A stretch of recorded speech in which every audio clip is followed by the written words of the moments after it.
সুপ্রিয় দর্শক, আমি জাফর সাদিক স্বাগত জানাচ্ছি আজকের সম্পাদকীয়তে। জাতীয় নাগরিক পার্টি, ইনকিলাব মঞ্চ সহ বেশ কিছু সংগঠন আওয়ামী লীগ নিষিদ্ধের দাবিতে অনড় অবস্থানে। এমনকি আওয়ামী লীগের নিবন্ধন বাতিলের আগে নির্বাচন না করার দাবিও তাদের। অন্যদিকে বিএনপি, জামায়াত সহ বড় কয়েকটি দল সরাসরি আওয়ামী লীগ নিষিদ্ধের দাবি না জানালেও জুলাই হত্যাকাণ্ডে জড়িতদের উপযুক্ত বিচারের দাবি জানিয়ে আসছে প্রথম থেকেই। তবে অন্তর্বর্তী সরকার কোনো দল নিষিদ্ধের পক্ষে নয়, একাধিকবার এমন মন্তব্য করেছেন প্রধান উপদেষ্টা সহ একাধিক উপদেষ্টা। তাহলে আওয়ামী লীগের পরিণতি কি হবে? বিচারেরই বা কতটা এগুলো? প্রাসঙ্গিক বিষয় নিয়ে আজকে সম্পাদকীয় বিচার নাকি নিষিদ্ধ। আর এ নিয়ে আলোচনার জন্য স্টুডিওতে উপস্থিত আছেন ডক্টর রেজাউল করিম, কেন্দ্রীয় কর্মপরিষদ সদস্য ও সেক্রেটারি, ঢাকা মহানগর উত্তর, বাংলাদেশ জামায়াত ইসলামী, এবং ব্যারিস্টার সৈয়দ ইজাজ কবির, মানবাধিকার বিষয়ক সম্পাদক, জাতীয়তাবাদী আইনজীবী ফোরাম।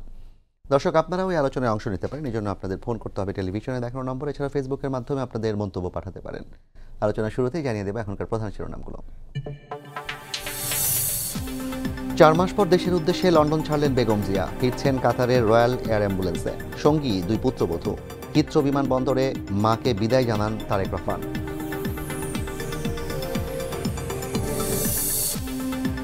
সংবিধানে অন্তর্ভুক্ত করে বিনামূল্যে দিতে হবে প্রাথমিক স্বাস্থ্যসেবা।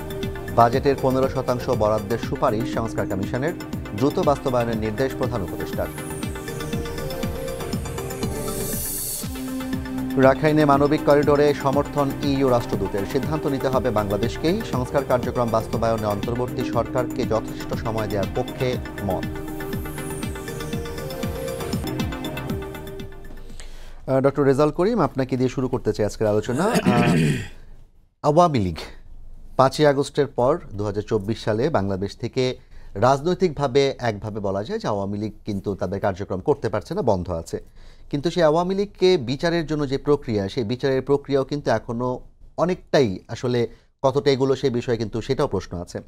সবচেয়ে বড় প্রশ্ন যেটি, এবং যে প্রশ্নটি গতকালকে জাতীয় নাগরিক কমিটির নাগরিক পার্টির মুখ্য সমন্বয়ক দক্ষিণাঞ্চলে হাসনাত আবদুল্লাহর উপর আক্রমণের পর উঠে এসেছে, সেটি হচ্ছে আওয়ামী লীগকে নিষিদ্ধ করতে হবে এবং নিষিদ্ধ করার আগে নির্বাচন করা যাবে না, এমন দাবিও কিন্তু নাগরিক পার্টি করছে। আজকে শিবির সভাপতি 5ই মে শাপলা গণহত্যা দিবস উপলক্ষে একটি মানব প্রাচীর আয়োজন করে। সেখানে তারা বলেছে যে ফ্যাসিবাদ অর্থাৎ আওয়ামী লীগকে পুনর্বাসনের চেষ্টা করছে, তাদের কাছে অনেক নাম এসেছে, মন্তব্য তিনি করেছেন। অর্থাৎ আওয়ামী লীগ কিন্তু আলোচনার বাইরে নেই এবং এই বিষয়টি বিচার, নিষিদ্ধ, ফ্যাসিবাদের পুনর্বাসন, ফ্যাসিবাদের প্রতি সহানুভূতিশীল, এরকম নানা আলোচনা আওয়ামী লীগ আছে। একটু আমাকে জানাবেন যে আওয়ামী লীগের আসলে আপনারা সরাসরি কি চান? বিচার হওয়া, নাকি বিচারের মাধ্যমে হোক কিংবা সরকারি প্রজ্ঞাপনে হোক আওয়ামী লীগকে নিষিদ্ধ করা? বিসমিল্লাহির রহমানির রহিম। ধন্যবাদ সময় টিভির দর্শক শ্রোতা মণ্ডলী সবাইকে, আমাদের সঞ্চালক এবং আমার সহ আলোচক সবাইকে সালাম, আসসালামু আলাইকুম রহমতুল্লাহ। আপনি যেটা বলেছেন, প্রথম হচ্ছে যে বাংলাদেশে 5ই আগস্টের আন্দোলনের মধ্য দিয়ে, শেখ হাসিনার পালিয়ে যাওয়ার মধ্য দিয়ে আসলে কিন্তু আওয়ামী লীগ এক ধরনের নিষিদ্ধই হয়েছে এবং এদেশের জনগণ, ছাত্র জনতা সেটাকে নিষিদ্ধ করে দিয়েছে। এখন কথা হচ্ছে যে তাদের বিচার প্রক্রিয়া। আমরা বরাবরই কিন্তু বলে আসছি যে আওয়ামী লীগ যত ধরনের অপরাধ করেছে, এই সকল অপরাধের বিচার হতে হবে, এটা আমাদের প্রাইম দাবি। আর নিষিদ্ধের দাবি যেটি আজকে আসছে, নিষিদ্ধ জিনিসের প্রতি এক ধরনের আকর্ষণ মানুষের তৈরি হয়, আবার এটাকে সামনে নিয়ে আসা হয়। সুতরাং আমরা আওয়ামী লীগের বিচারটাকে আমরা প্রায়োরিটি দিতে চাই। দেখুন, আওয়ামী লীগের যেই ফ্যাসিবাদী কর্মকাণ্ডের সাথে যারা জড়িত, আপনি তৃণমূল পর্যায় পর্যন্ত, একবারে চেয়ারম্যান মেম্বার পর্যন্ত এবং তৃণমূলের নেতাকর্মী পর্যন্ত, ইভেন কি এগুলোকে তো পলিটিসাইজ করে ফেলা হয়েছে আওয়ামী লীগের পক্ষ থেকে। সাংবাদিকদের কারো কারো অ্যাকাউন্টে 1000 কোটি টাকা পাওয়া গিয়েছে, ছাত্রলীগ তাদের অ্যাকাউন্টে 1000 কোটি টাকা আপনারা দেখেছেন বিভিন্ন জায়গায়। সুতরাং আমরা মনে করি আওয়ামী লীগকে যদি বিচারের আওতায় নিয়ে আসা হয়, তাহলে তাদের শাস্তিটা উপযুক্ত শাস্তি হবে। এই ক্ষেত্রে তাদের যে নিষিদ্ধ যদি আপনি করেন, তাহলে শুধুমাত্র বিচার বলতে কি আওয়ামী লীগের যারা নেতাকর্মী আছেন তাদের বিচার, না দল হিসেবে আওয়ামী লীগের বিচার? না, আমরা মনে করি যে যারা অপরাধ করেছে তাদের বিচার হওয়া উচিত। যারা এই হত্যা, রাহাজানি, লুণ্ঠন, দুর্নীতি, সন্ত্রাস এগুলোর সাথে যারা জড়িত হয়েছে তাদের বিচার হওয়া উচিত। কিন্তু একটা গুরুত্বপূর্ণ বিষয় আমরা লক্ষ্য করছি, এটি দিন যত যাচ্ছে তত বেশি লক্ষ্য করা যাচ্ছে, সেটি হচ্ছে যে এই যে আওয়ামী লীগ এত বড় অপরাধ করেছে, আজকের সোশ্যাল মিডিয়ার যুগে প্রত্যেকেই কিন্তু একটা ফেসবুকের মালিকানা আছে, একটা পত্রিকা ধরতে পারেন, ইউটিউব একটা টেলিভিশন দেখতে পারেন। আমরা কোনো জায়গায় আওয়ামী লীগের মধ্যে এই বোধটা আমরা লক্ষ্য করিনি যে এত বড় মেসাকার, এই যে হাজার হাজার ছাত্র জনতা, শিশু থেকে বৃদ্ধ পর্যন্ত, এবং এত হাজার হাজার কোটি টাকা তারা দুর্নীতি করেছে, লোপাট করেছে, রাষ্ট্রকে তছনছ করে দিয়েছে, মানুষের ভোটের অধিকার, সকল অধিকারগুলোকে তারা লুণ্ঠন করেছে। এই জায়গায় তাদের মধ্যে যখন ছাত্র জনতা, তাদের মধ্যে যখন মানুষ যখন মানে কোনো ধরনের অনুভূতি আমরা দেখতে পাই না, তখন এটা আমরা খুবই আশ্চর্যান্বিত হই। বরং এর বাহিরে গিয়ে তারা এখানে কিভাবে আসলে, কিভাবে আবার তারা আক্রমণ করবে, কিভাবে তারা এখানে সেগুলো তারা বাছাই করছে, কাকে কাকে আক্রমণ করবে, কাকে কাকে ধরে রাখতে হবে। এটা কিন্তু খুবই দুঃখজনক। সুতরাং সেই জায়গাটা থেকেই ছাত্র জনতার এই সেন্টিমেন্টের জায়গাটাকে আমরা অনার করি, এই অর্থে যে তাদের মধ্যে কোনো বোধ আমরা লক্ষ্য করছি না, বরং তারা যে অপরাধ করেছে এটা বাদ দিয়ে বরং কাকে হত্যা করবে, এবং বিভিন্ন জায়গায় আক্রমণ, হত্যাকাণ্ড, বিভিন্ন ধরনের কর্মকাণ্ড, মিছিল মিটিং তারা করছে। সুতরাং সেই জায়গা থেকে হয়তোবা এই দাবিটা আরও বেশি শক্তিশালী হলে, যেহেতু আমরা জনগণের সাথেই আমরা আছি, সুতরাং সেই দাবির সাথে আমাদেরকেও একত্রতা ঘোষণা করার জায়গায় আওয়ামী লীগ নিয়ে যাবে কিনা সেটা সময় টাইম বলছে।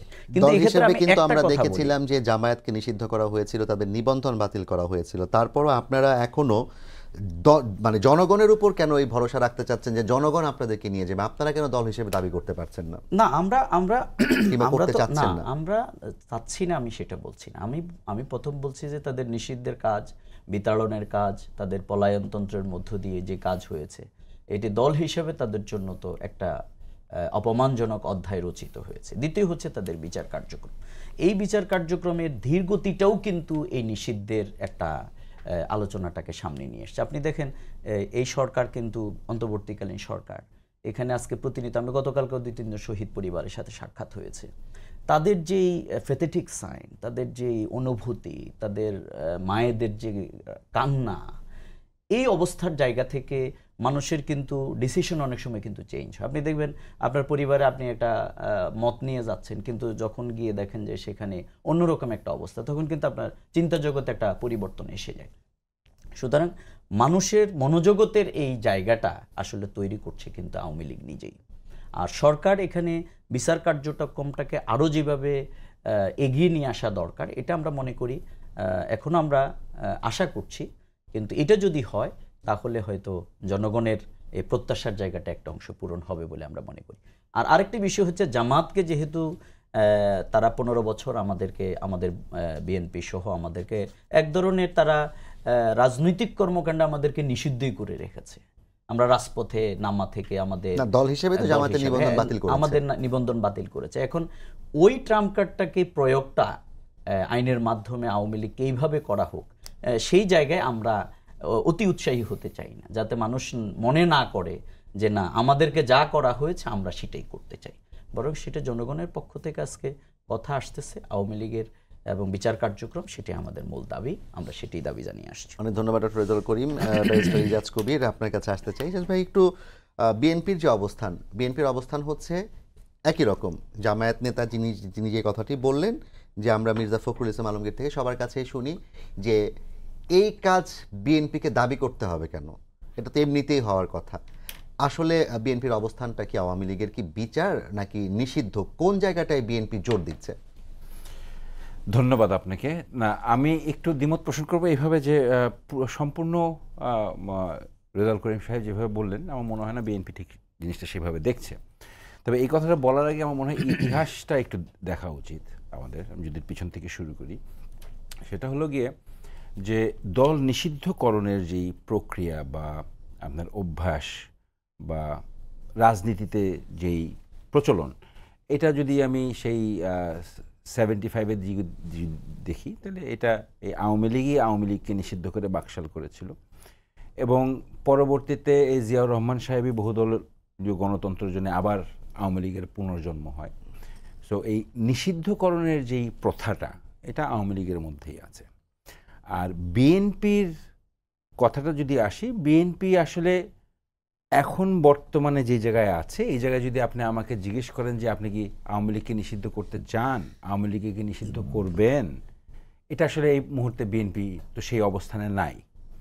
আর বিএনপি যেহেতু বহুদলীয় গণতন্ত্রে বিশ্বাস করে, সেইখানে কোনো রাজনৈতিক দলের নিবন্ধন বাতিলে বিএনপি বিশ্বাস করে না এবং জনগণের হাতেই এটা ছেড়ে দেওয়া উত্তম। এবং এটার একদম জলজ্জান্ত উপমা হচ্ছে যে সেই 1971 থেকে নিয়ে বা 72 থেকে নিয়ে 75 পর্যন্ত জাসদের যেই 30,000 কর্মী উপর যেই রোলার কোস্টার গিয়েছিল আওয়ামী লীগের, কথিত আছে যে 30,000 কর্মীকে মানে আপনার অনেক ধরনের হ্যারাসমেন্টের শিকার হয়েছে, মৃত্যু হয়েছে ইত্যাদি ইত্যাদি ইত্যাদি।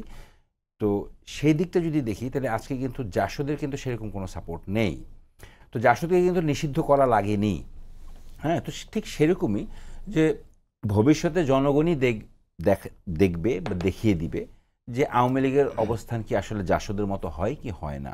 কিন্তু বিএনপির পার্সপেক্টিভ থেকে আসলে বিএনপি বহুদলীয় গণতন্ত্রে বিশ্বাস করে এবং যতক্ষণ পর্যন্ত এটা আমার ব্যক্তিগত মতামত যে রাষ্ট্রদ্রোহ কাজের সাথে কেউ জড়িত না থাকে, আমার মনে হয় ততক্ষণ পর্যন্ত সে ব্যক্তি হোক দল হোক তাকে কোনোভাবেই আসলে নিষিদ্ধ বা দেশের বাইরে বা তার ইয়ে করা, এটা আমার মনে হয় না কেউ এটা সাপোর্ট করবে।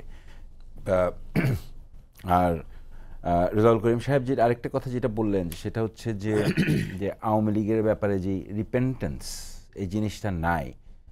হ্যাঁ, আসবে হয়তোবা কিছুদিন পরে হয়তোবা আসবে, যদি রাজনৈতিকভাবে যদি দেখা যায় যে আওয়ামী লীগ বুঝতে পারছে যে তারা রাজনীতিতে এখনও তারা মনে করছে যে তারা এখনও সরকারে আছে বা তারা এখনও প্রধানমন্ত্রী, তারা এখনও সংবিধান এরকম তারা মনেই করতে পারে। কিন্তু 96-এ যেরকম ক্ষমা চেয়ে এসেছিলেন ইলেকশনে, শেখ হাসিনাই ক্ষমা চেয়েছিলেন 96-এর ইলেকশনের আগে যে অতীতের ভুলের জন্য ক্ষমা চাই, হয়তো ভবিষ্যতে চাইবেন। চাওয়ার পরে জনগণ ক্ষমা করে কিনা, তাদেরকে আবার 96-এর মতো ইলেকশনে ভোট দিয়ে আবার সরকারে আনে কিনা সেটা পরবর্তীতে দেখা যাবে।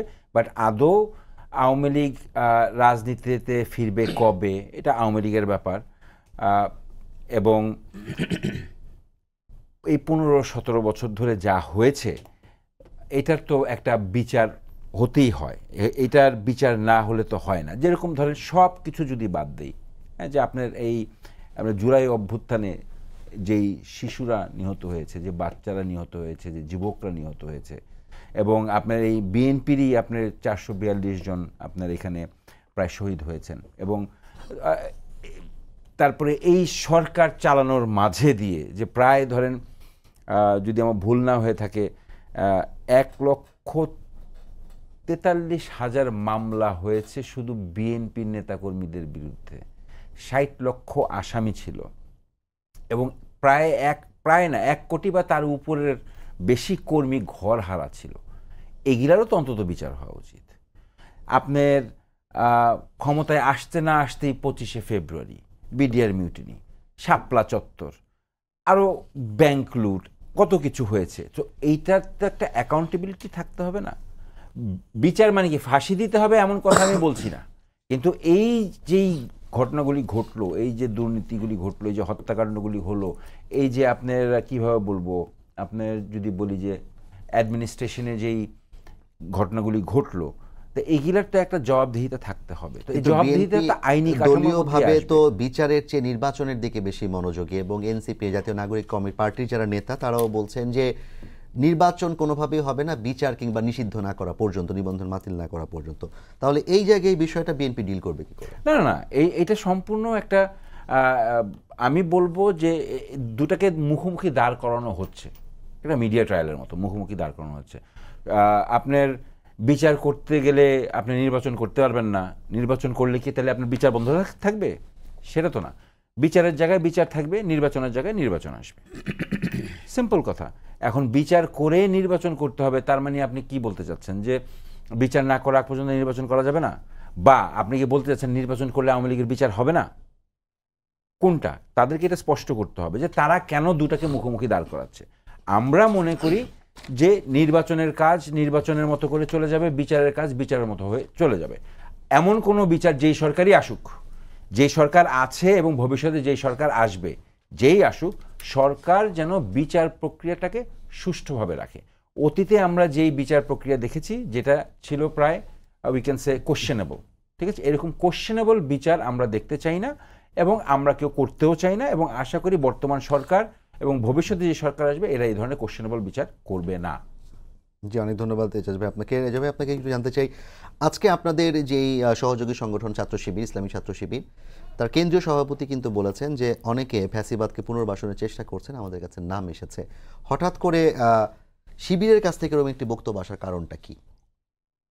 ফ্যাসিবাদকে কারা আসলে পুনর্বাসনের চেষ্টা করছে এই বিষয়ে আপনার কোনো ধারণা আছে কিনা? না, আমাদের প্রথম কথা হচ্ছে যে বাংলাদেশে দুটি জিনিসকে যদি কেউ আবারও ধারণ করে তাহলে জনগণ তাদেরকে প্রত্যাখ্যান করবে। সেটি যদি জামাত ইসলামী হয়, আমি অন্য কোনো পার্টির নাম বলতে চাই না, সেটি হচ্ছে ফ্যাসিবাদী আচরণ, সেটি হচ্ছে যে মানুষের যে দুর্নীতি, চাঁদাবাজি, অর্থাৎ মানুষের উপরে বিগত 15 বছর যেই অপারেশনগুলো হয়েছে এগুলো যদি কেউ ধারণ করে তাহলে কিন্তু সেই যেই দলের হোক তাদেরকে কিন্তু জনগণ প্রত্যাখ্যান করবে। আজকের পত্রিকা আপনি দেখেন, এই যে এটা আমার দেশ, এই যে এখানে পাঠকটা দেখতে পাচ্ছি নিঃসন্দেহে, এখানে লেখা সে হচ্ছে টিআরবি কাবিখা সুবিধা নিয়ে আওয়ামী লীগ পুনর্বাসনে বিএনপির নেতাদের ছত্রছায়ায় পলাতক প্রকাশ্যে আসছেন, জেলা জুড়ে সংগঠিত হচ্ছে স্বৈরাচারের দোসররা, সহিংস আন্দোলন সংগ্রামের প্রস্তুতি নিচ্ছে আওয়ামী লীগের নেতাকর্মীরা। বরিশাল থেকে এই নিউজটা করা হয়েছে আমার দেশে। সুতরাং এটা আমার কোনো বক্তব্য নেই, এটা পত্রপত্রিকা। এইভাবে করে বিভিন্ন জায়গায় এই জিনিসগুলো হচ্ছে বলে পত্রপত্রিকায় প্রকাশিত হচ্ছে। সুতরাং সেই জায়গায় আমরা মনে করি এটা যেই দলে হোক না কেন, আমি 3টা ফ্রাইম কথা বলেছি, একটি হচ্ছে ফ্যাসিবাদের ভাষায়, আচরণে, কর্মতৎপরতায় যদি কেউ ধারণ করে, সেটি যদি জামাত ইসলামী হয় তাহলে জনগণ তাদেরকে প্রত্যাখ্যান করবে। আর যদি দুঃশাসন, যেহেতু এখন শাসন ক্ষমতায় অন্যরা আছেন, তারপরেও যদি মানুষের উপরে কোনো ধরনের ক্ষমতার প্রয়োগ, যেটাকে আমরা বলি মাইট ইজ রাইট, যেটাকে আমরা বলি, সেটি যদি প্রয়োগ হয় তাহলে বিগত দিনে কিন্তু আওয়ামী লীগ এটিই করেছে এবং তাদের অন্যতম প্রিন্সিপাল ছিল দুর্নীতি। সুতরাং এই 3টাকেই কিন্তু না বলতে হবে রাজনৈতিক দলগুলো। কারণ দেখুন, ছাত্র জনতার যে আন্দোলনটা, আমাদের শিশু কিশোররা যে রাস্তায় বেরিয়ে আসছে, এরা কিন্তু পলিটিক্সের কিছু বোঝে না। এরা একটা জিনিস বুঝেছে, যেমন বাবা খুশি হয়েছে পদ্মা সেতু দেখে, কিন্তু সন্তান খুশি হয়নি। কেন হয়নি? কারণ তার হাতে এরকম একটা মোবাইল আছে, সে এখানে কিন্তু বের করে ফেলছে যে পদ্মা সেতুতে কী পরিমাণ হয়েছে, প্রতিবেশী রাষ্ট্রে কী হয়, আমাদের এখানে যা হয়, ব্যাংক লুট হয়েছে, সে বের করে ফেলেছে। সুতরাং এই যে তাদের মধ্যে অবচেতন এই শিশুদের মনে যে রেখাপাত, সেই জায়গা থেকেই কিন্তু আমাদের শিশুরা বেরিয়ে আসছে। আপনি দেখেন অসংখ্য শহীদকে আপনি পাবেন যারা কিন্তু, আমাকে এক শহীদের মা বলেছে যে আমার সন্তানকে সবসময় আমি যে টাকা দিই সেই টাকাই সে স্কুল কলেজ থেকে চলে আসে, কিন্তু তাকে ওই দিন সে টাকা অন্য থেকে ধার করে নিয়ে গেছে এবং বলে গেছে আমি যদি শহীদ হয়ে যাই তাহলে এই টাকাটা তুমি আমার মা থেকে নিয়ে নেবে। এই যে একটা তার মধ্যে রেখাপাত, এই যে তার মধ্যে বৈষম্যের বিরুদ্ধে তার যে অবস্থান, এটাকে রাজনৈতিক দলগুলোকে ওন করতে হবে। যদি এটি না করেন তাহলে একই কায়দায় কিন্তু হবে, আমাদের এই রক্ত কিন্তু, এক সাগর রক্ত কিন্তু বৃথা যাবে এবং জনগণ কিন্তু সেটি দেখতে চায় না যে আপনি আমি কোনোভাবে, বিশেষ করে রাজনৈতিক দল, দেখেন রাজনৈতিক দলের সাথে কত % আমাদের অ্যাক্টিভিস্ট কিন্তু সব দলেরই আপনি যদি ধরেন তাহলে একটা পার্সেন্টেজ আছে। আর বাকিরা কারা? বাকিরা জনগণ, কিন্তু এরাই ডিসাইড করে যে কে ক্ষমতা, তাকে শাসন করবে। সুতরাং সেই জায়গায় ওই মানুষগুলোর যে দেয়ালের যে লিখন, যে মানুষের মনের যে অভিব্যক্তি, এটাকে আপনাকে ধারণ করতে হবে। সেই জায়গায় এই কথাটা আজকে তো বিভিন্ন জায়গা থেকে আসছে। আমরা মনে করি এই জায়গায় আমাদের রাজনৈতিক দলগুলোর সচেতন হওয়া উচিত। আমরা যাতে যে সেই প্রিভিয়াস যে এখানে রেকর্ডগুলো আছে, নেগেটিভ অ্যাক্টিভিটিসগুলো আছে, ফ্যাসিবাদী যে কর্মকাণ্ডগুলো আছে, এবং আওয়ামী লীগ বিশেষ করে আমাদের ছাত্রদের পাঠ্যপুস্তক থেকে এগুলো সরিয়ে ফেলেছে, কিন্তু আমরা পড়েছি তাদের সেই ৭২-৭৪-এর অপকর্ম, সেই দুঃশাসন, কিভাবে এখানে মানুষের উপরে তারা নির্যাতন করেছে এবং বিভিন্ন নামে বেনামে বিগত দিনে তারা এখানে আমাদের লুটপাটের রাজনীতিটা কিভাবে করেছে। আমাদের প্রত্যেকের, আমি বলেছি যে আমার দেখা মতে, আমি জানি না এটা আমার সাথে কয়জন একমত, আমাদের দেখা মতে এই গত যে ঈদটা আমরা পালন করেছি, এইটা ছিল মানুষের মন খোলা ঈদ। শবে বরাত বলেন, অন্যান্য নববর্ষ বলেন, অন্যান্য। সুতরাং এই যে মানুষ ঘর থেকে বের হলে আর গুম হবে না, এটা অন্তত মানুষের মধ্যে এখন কনফার্ম হয়েছে। এই জায়গায় ওই দুঃশাসনটা আবার আসুক, এবং যাদের মাধ্যমে এসেছে, যে কারণে একবারে তাজা রক্ত তো আপনি 28 অক্টোবর লোকে বৈঠা দিয়ে এই রাজপথে পল্টনে আমাদের নেতাকর্মীদেরকে হত্যা করে লাশের উপরে নৃত্য করার যে ইতিহাস হয়েছে, এবং আমাদের নেতৃবৃন্দ কিভাবে হত্যা করা হয়েছে। তো জামায়াত কি দল হিসেবে 28 অক্টোবর, 5 মে কিংবা জুলাই হত্যাকাণ্ডের বিচার দাবিতে শক্তিশালী ভূমিকা রাখতে পারছে, যেটা কিনা নাগরিক পার্টি কিংবা ইনকিলাব মঞ্চ সহ অন্যান্য না, আমরা অবশ্যই আমরা এখানে আমাদের বক্তব্য দুটি। একটি হচ্ছে যারা এই ক্ষেত্রে যারা বিভিন্ন জুলুমের শিকার হয়েছে, তাদের সে পরিবার, তাদের সে লোকগুলো, তারা মামলা করছে, তারা বিভিন্ন জায়গায়, এবং এই মামলাগুলো তো রাজনৈতিক মামলা হিসেবে বিগত দিন আওয়ামী লীগ, কিন্তু 28 অক্টোবর কিন্তু আমিও গুলিবিদ্ধ হয়েছিলাম, আমার পা কিন্তু এখানে সেই বুলেটের আঘাতে খুবই খারাপ অবস্থা হয়ে গেছে। সুতরাং সেই মামলাগুলো তারা রাজনৈতিক দিক থেকে প্রত্যাখ্যান করেছে। এখন আমরা নতুন করে বিভিন্ন জায়গায় মামলা হচ্ছে। আর আওয়ামী লীগের বিচারের জন্য একবারে 28 অক্টোবর থেকে শুরু করে আপনি যদি 5 আগস্ট পর্যন্ত আসেন, যেটা ইজাজ ভাই বলেছে, সেটি হচ্ছে যে শাপলা চত্বর থেকে শুরু করে আপনি হেফাজত কিন্তু দাবি দিয়েছে তাদের নেতাকর্মী, এবং তারা কমিশন দাবি করেছে। আমি মনে করি সে কমিশন হওয়া উচিত, বিডিআর হত্যাকাণ্ডের কমিশন হয়েছে। এগুলো সব কিছুর বিচার যদি হয়, তাহলে এই যে অ্যাবাভ ল মেন্টালিটি এবং আমি সব এই জায়গাটা থেকে যদি বাংলাদেশ বেরিয়ে আসতে পারে, আমার মনে হয় এবারের যে আন্দোলন, এবারের ছাত্র জনতার, স্কুল ছাত্রদের যে মনের রেখাপাত, সেটাকে আমরা ধন্যবাদ আপনাকে। এজাজ ভাই, আপনার কাছে আসতে চাই। এজাজ ভাই, রেজা ভাই শুরুতেই একটা পত্রিকার নিউজ দেখিয়েছেন, যেখানে বলা হয়েছে টিআর কাবিখার সুবিধা নিয়ে আওয়ামী লীগ পুনর্বাসনে বিএনপি। তিনি বলেছেন যে তিনি কোনো দলকে মেনশন করতে চান না, কিন্তু পত্রিকার রিপোর্টটি বলছে যে আওয়ামী লীগ পুনর্বাসনে বিএনপির প্রচেষ্টা আছে। একটু আপনি বলবেন এই অভিযোগের ব্যাপারে? একদম, আমি বলে দিচ্ছি, আমি পেপারটা তো হাতেই নিয়ে নিলাম, পত্রিকায় আসছে, ভালো কথা। আপনারা জানেন অতীতেও এরকম অনেক ঘটনা ঘটেছে। বিএনপি একটা বিশাল বড় দল, শৃঙ্খলা বজায় রাখা অনেক কষ্ট, এবং শুধু এরকম কাজ না, আরও অনেক ধরনের কাজ হয়েছে, এবং আমাদের পার্টি থেকে তাদের সবাইকে বহিষ্কার করা হয়েছে, শোকজ নোটিশ দেওয়া হয়েছে, আরও যত ধরনের প্রক্রিয়াধীন যা যা করার দলের মধ্যে থেকে সেগুলো করা হয়েছে। এবং কোনো যদি অপরাধ সংগঠিত হয়ে থাকে, তো সেই ক্ষেত্রে আমাদের সবারই রিকোয়েস্ট দল থেকে এবং সবারই, যে পুলিশ শুড অ্যাক্ট, আইনের প্রশাসন তার মতো কাজ করবে। কিন্তু আসলে 5ই আগস্টের পরে আমি যতবারই টক শোতে এসেছি, আমি সবসময় সামনের দিকে এগিয়ে যেতে চেয়েছি, কিন্তু কিছু কিছু সময় রেজাউল করিম সাহেবের মতো লোক একটু পিছিয়ে টেনে ধরে, তখন একটু পিছিয়ে ঝাড়া মেরে তারপরে আগে যেতে হয়। তো ওই জন্য একটু ঝাড়া একটা দেই আর কি। হ্যাঁ, সো আমরা কিন্তু এটাও দেখেছি যে আমার কাছে এখন ক্লিপসটা নেই, পত্রিকার ইয়েটাও নেই, জামাতের কর্মীরা কিন্তু থানার থেকে আওয়ামী লীগের গাজীপুরে ছাড়িয়ে আনতে গেছে। তো উনি শুধু আমার দিকে আঙ্গুল দিয়ে চলে যাবেন তা না, বরঞ্চ ইতিহাস যদি দেখি, আওয়ামী লীগের অ্যালাই বলেন, সাপোর্টে বলেন, 86 বলেন, 96 বলেন, ইট ওয়াজ জামাত।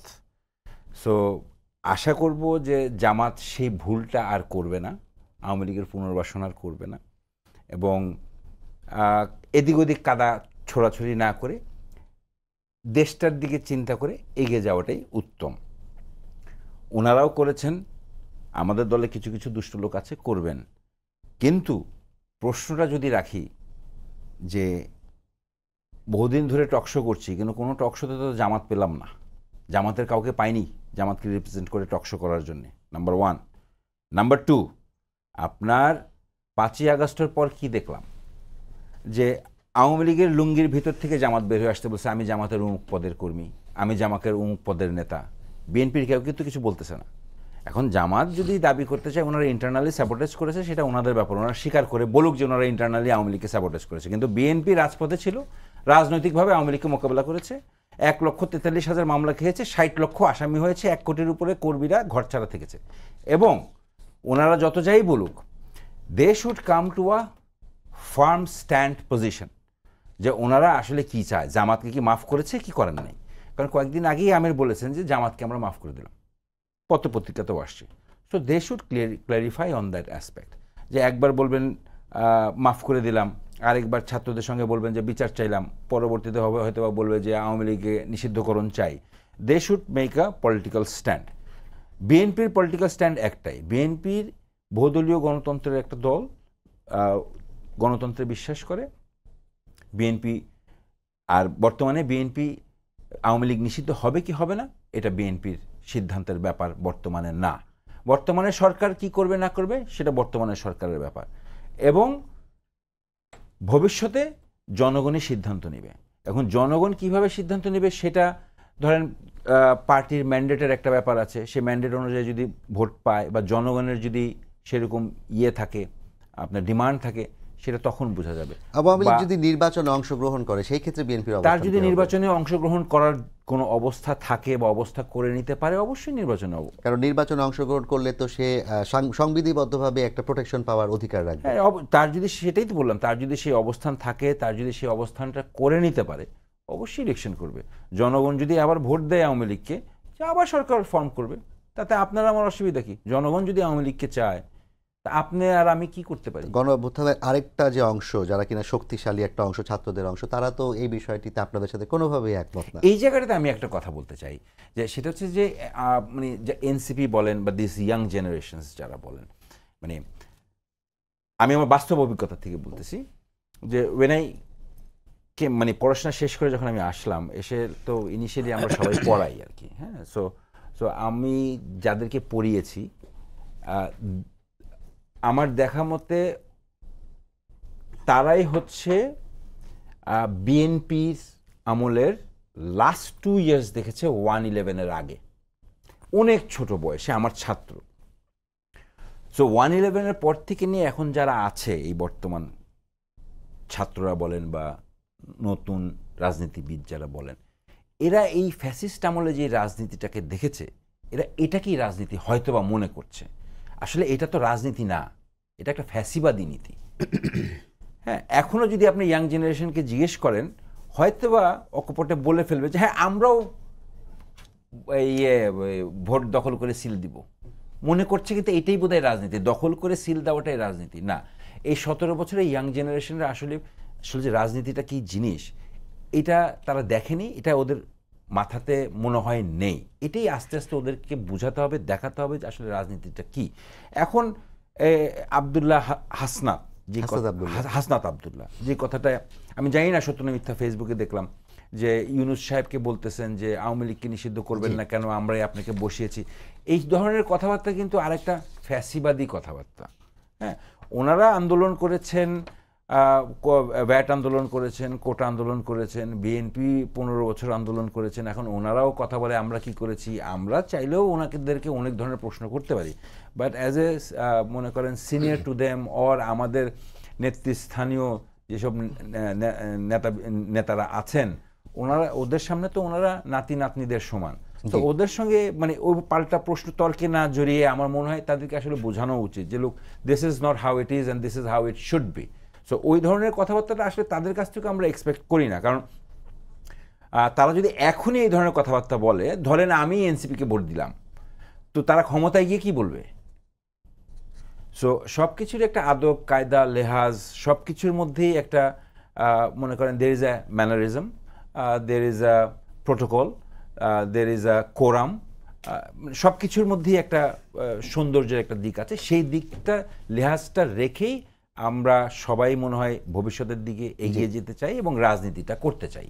ইজাজ ভাই আপনাকে ধন্যবাদ। আমি একটু রেজা ভাই আপনার কাছে, ইজাজ ভাই বেশ কয়েকটি অভিযোগ করেছেন। একটা হচ্ছে আওয়ামী লীগের কাপড়ের নিচ থেকেই বের হয়ে এসে জামাত হুট করে বলল যে আমরাও আসলে আন্দোলনে ছিলাম, এবং আপনাদের প্রতি অভিযোগ করেছেন যে আপনারাও তাদের প্রতি সহানুভূতিশীল।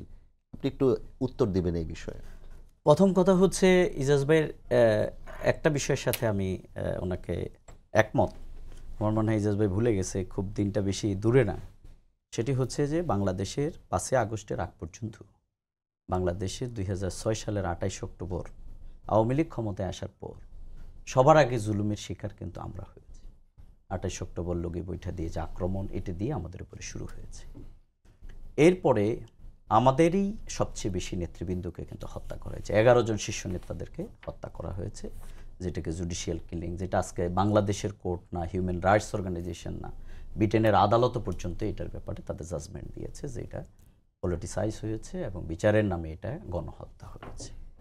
সুতরাং এই জায়গায় আমরা কিন্তু এই 5 আগস্টের আগে কিন্তু আমরা সবাই মিলে এক এবং অভিন্ন ফ্যাসিবাদের বিরুদ্ধে লড়াইয়ে আমরা সবাই ছিলাম। সুতরাং আমরা যাতে করে এই মিস্টেকটা আমাদের না হয়, যে ফ্যাসিবাদের বিরুদ্ধে ওয়ার্ক টুগেদার এবং লেট আস গো। এবং ইজাজ ভাই যেটা বলেছেন, কাপড়ের নিচ থেকে কার কি বের হয়েছে, এটা জাস্টিফাই করবে পিপল। কারণ আমাদের আমাদের পলিটিক্সটা হচ্ছে betterment of our country, of our people. সুতরাং পিপল এটা ডিসাইড করবে, আর জনগণে এটা দেখতেছে কে কি করতেছে। এটা কিন্তু আমার টকশো আর উনি বললে এখানে সব হয়ে যাচ্ছে, বিষয়টা কিন্তু মোটেও তা না। কারণ এখানে দেখবেন অনেকে নিচে কমেন্টস করে, এজাজ ভাইয়ের বক্তব্য যদি রাইট না হয়, আমারটা যদি রাইট না হয়, তাহলে তারা কিন্তু তাদের মতামত দেয়। সুতরাং আজকের এই যুগে খুব জোর করে কিছু চাপিয়ে দেয় না। আমি এক্ষেত্রে এখনও বলতে চাই যে আমরা যারা ফ্যাসিবাদ বিরোধী লড়াইয়ে ছিলাম, আমাদের ডিভাইড অ্যান্ড রোলের যে তত্ত্বের ভিত্তিতে আমাদের যদি উভয়ের মধ্যে যে ডিভাইডেশনটা তৈরি হয়, এর মাঝখান দিয়ে কিন্তু ফ্যাসিবাদের উত্থান হবে। এখন এটাকে কে প্রমোট করছে, that is the important thing, that is the great question I think. সুতরাং সেই জায়গাটা পিপল উইল ডিসাইড। আর আরেকটা জিনিস আমি বলতে চাচ্ছি, সেটি হচ্ছে যে ইয়ং জেনারেশন নিয়ে ইজাজবি যেটা বলছে, আমি এটার সাথে কিন্তু পুরোপুরি একমত না। দেখেন, আমরা কিন্তু মানে সবাই জেল জুলুমের শিকার হয়েছে, আমরা কিন্তু আন্দোলন করেছি। আপনি যদি বলেন, তাহলে এই আন্দোলনের আমাদের এই রাজনৈতিক দলগুলোর জুলুম নির্যাতনের ফাউন্ডেশনের উপরে 5 আগস্টের বিপ্লব। একটু শেষের দিকে আসেন, আমরা 1 মিনিট সময় ঠিক। সুতরাং সেই জায়গায় আমি বলবো যে ইয়ং জেনারেশন বুঝে না, এটা ঠিক না, কারণ তারা অনেক ভালো বুঝে। আমার ঘরে সবচেয়ে আমার যে সন্তানটি ছোট, সে সবচেয়ে ভালো বুঝে বলে আমি মনে করি আর কি, পার্সোনালি আই থিঙ্ক। সুতরাং তারা কিন্তু তাদের চিন্তার জগৎটা কিন্তু, হ্যাঁ, আমি শুধুমাত্র নতুন যে দল হয়েছে তাদেরকে ইয়ং জেনারেশনের লিডার মনে করি না, কারণ আমার সন্তানের তাহলে কি হবে। এই আন্দোলনে কিন্তু সব দলের লোক ছিল এবং very much general people engage ছিল। সুতরাং সেই জায়গা থেকে তাদের মতকে, তাদের পর্যালোচনাটাকে, তাদের অপিনিয়নটাকে আমার মনে হয় গুরুত্ব দিতে হবে। এটাকে ইগনোর করলে আমাদের আগামী দিনের রাজনীতির জন্য সেটা খুব দুঃখজনক। অনেক ধন্যবাদ রেজা ভাই আপনাকে। আপনি একটু 10-15 সেকেন্ডে বলবেন যে আওয়ামী লীগ নিয়ে আপনাদের আসলে এই মুহূর্তে অবস্থান কি, ভবিষ্যৎ পরিকল্পনা কি? আওয়ামী লীগ নিয়ে অবস্থানটা আপনাকে স্পষ্ট করে দিয়েছি। বহুদলীয় গণতন্ত্রে আওয়ামী লীগ যদি ইলেকশন করতে পারে, তারা যদি আবার সরকার গঠন করতে পারে, কোনো অসুবিধা নেই। কিন্তু কথাটা হচ্ছে যে বিচার প্রক্রিয়া বিচারের জায়গায় থাকবে, নির্বাচনের জায়গায় থাকবে, সংস্কারের জায়গায় থাকবে। আর রেজাউল করিম সাহেবকে বলবো যে যেমন জামাতে ইসলাম বা যেই হোক, ইয়াং জেনারেশন যাদের কাছে, ওনাদেরকে চিনির মতো ভালোবেসে লাভ নেই, লবণের মতো ভালোবেসে সত্যটা বোঝানো উচিত এবং তাদেরকেও বুঝতে হবে, so that they don't get used, because this is at the end of the day politics. এবং উনি যে কথাটা বললেন, promote, at all there is any promotion, আওয়ামী লীগকে আবার রাজপথে আনার কোনো প্রমোশনের কোনো ইয়ে চলছে কিনা, সেটা আমাদের সবাইকে আমাদেরকে অনেক ধন্যবাদ আপনাদের দুজনকে। আমাদেরও প্রত্যাশা ভবিষ্যৎই বলে দিবে আসলে যে রাজনীতি কিংবা বাংলাদেশের যে বর্তমান অবস্থা সেটি কোন দিকে যায়। সবাইকে ধন্যবাদ জানিয়ে শেষ করছে আজকে সম্পাদকীয়। আগামীকাল আবারও দেখা হবে রাত 10টায়, দেখার আমন্ত্রণ রইল। শুভরাত্রি।